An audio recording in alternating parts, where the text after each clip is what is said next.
روي في كتاب عوالم العلوم بسند صحيح عن جابر بن عبد الله الأنصاري عن فاطمة الزهراء عليها السلام بنت رسول الله صلى الله عليه وآله وسلم قال: سمعت فاطمة أنها قالت: دخل علي أبي رسول الله في بعض الأيام فقال: السلام عليك يا فاطمة. فقلت: عليك السلام. قال: إني أجد في بدني ضعفا. فقلت له: أعيذك بالله يا أبتاه من الضعف. فقال: يا فاطمة ائتيني بالكساء اليماني فغطيني به. فأتيته بالكساء اليماني فغطيته به وصرت أنظر إليه وإذا وجهه يتلألأ كأنه البدر في ليلة تمامه وكماله.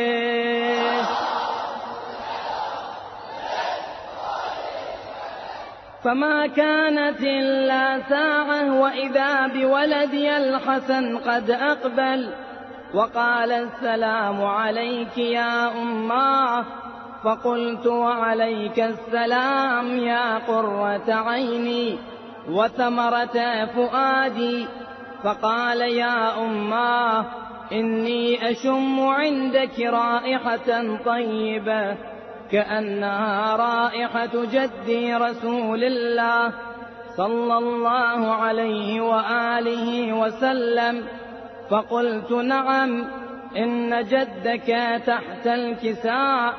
فأقبل الحسن نحو الكساء وقال: السلام عليك يا جداه يا رسول الله، أتأذن لي أن أدخل معك تحت الكساء؟ فقال: وعليك السلام يا ولدي ويا صاحب حوضي، قد أذنت لك. فدخل معه تحت الكساء.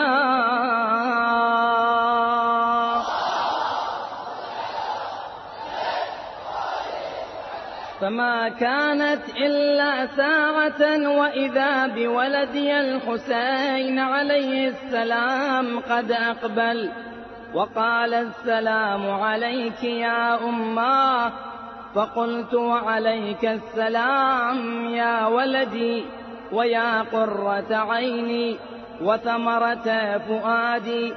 فقال لي: يا أماه، إني أشم عندك رائحة طيبة كأنها رائحة جدي رسول الله صلى الله عليه وآله وسلم.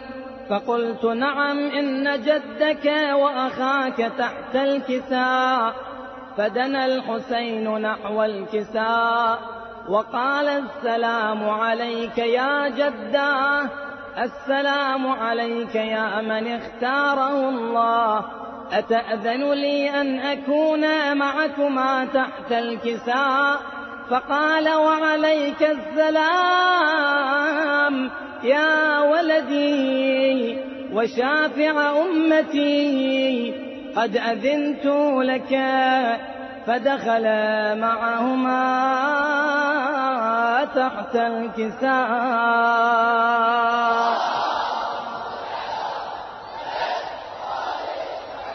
فأقبل عند ذلك أبو الحسن علي بن أبي طالب وقال: السلام عليك يا بنت رسول الله. فقلت: وعليك السلام يا أبا الحسن ويا أمير المؤمنين. فقال: يا فاطمة، إني أشم عندك رائحة طيبة كأنها رائحة أخي وابن عمي رسول الله. فقلت: نعم، ها هو مع ولديك تحت الكساء. فأقبل علي نحو الكساء وقال السلام عليك يا رسول الله، أتأذن لي أن أكون معكم تحت الكساء؟ قال له وعليك السلام يا أخي ويا وصي ويا خليفتي وصاحب لوائي، قد أذنت لك. فدخل علي تحت الكساء.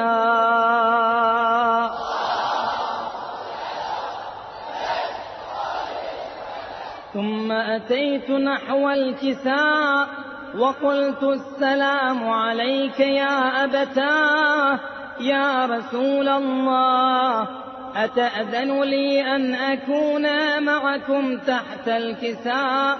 قال وعليك السلام يا بنتي ويا بضعتي، قد أذنت لك. فدخلت تحت الكساء.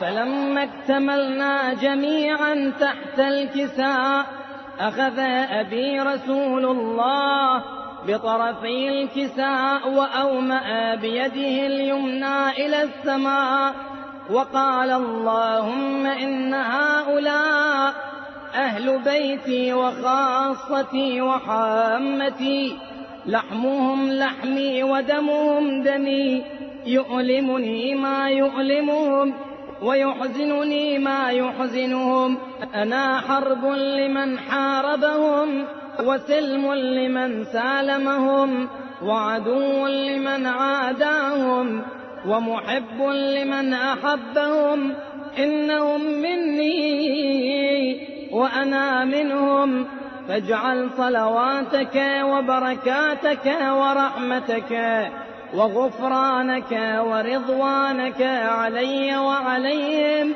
وأذهب عنهم الرجس وطهرهم تطهيرا.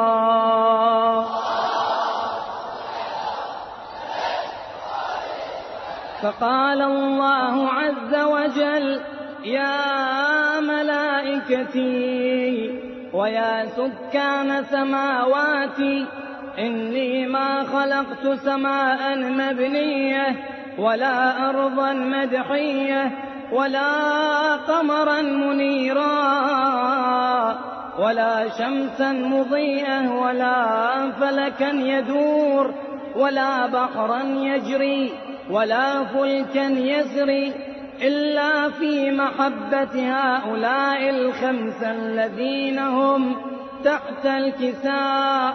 فقال الأمين جبرائيل يا رب ومن تحت الكساء؟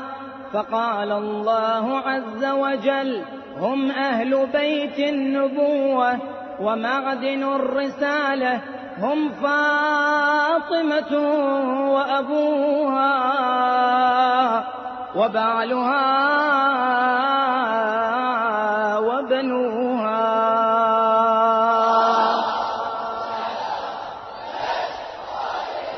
فقال جبرائيل يا رب تأذن لي أن أهبط إلى الأرض لأكون معهم ساجسا؟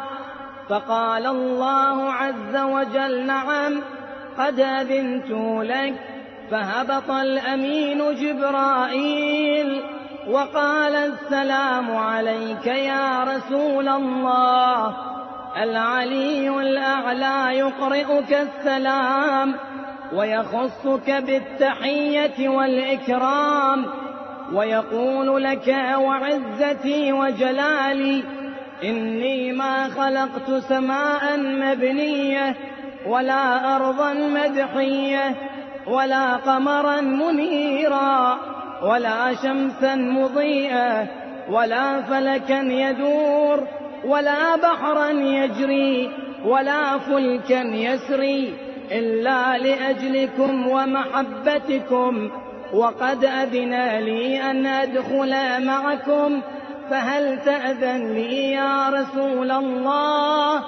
فقال رسول الله: وعليك السلام يا أمين وحي الله، إنه نعم قد أذنت لك. فدخل جبرائيل معنا تحت الكساء، فقال لأبي: إن الله قد أوحى إليكم يقول: إنما يريد الله ليذهب عنكم الرجس أهل البيت ويطهركم تطهيرا.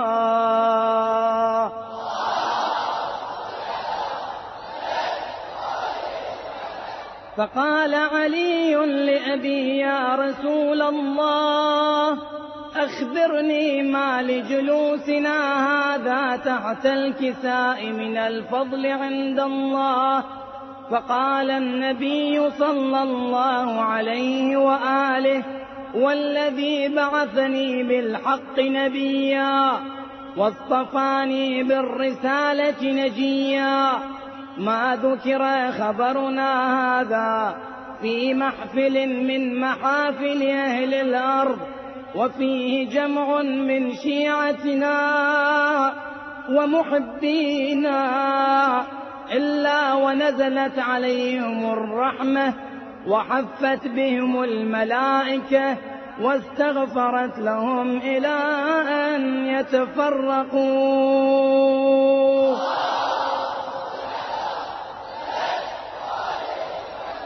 فقال علي عليه السلام: إذن والله فزنا وفاز شيعتنا ورب الكعبة.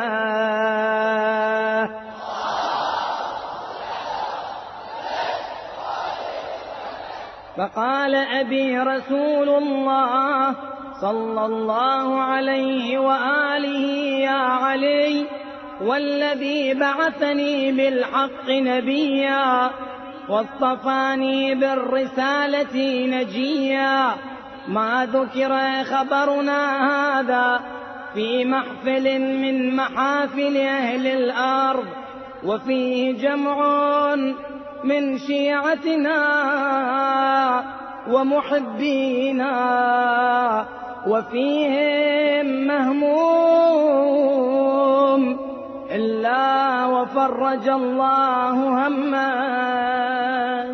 ولا مغموم إلا وكشف الله غمه، ولا طالب حاجة إلا وقضى الله حاجته.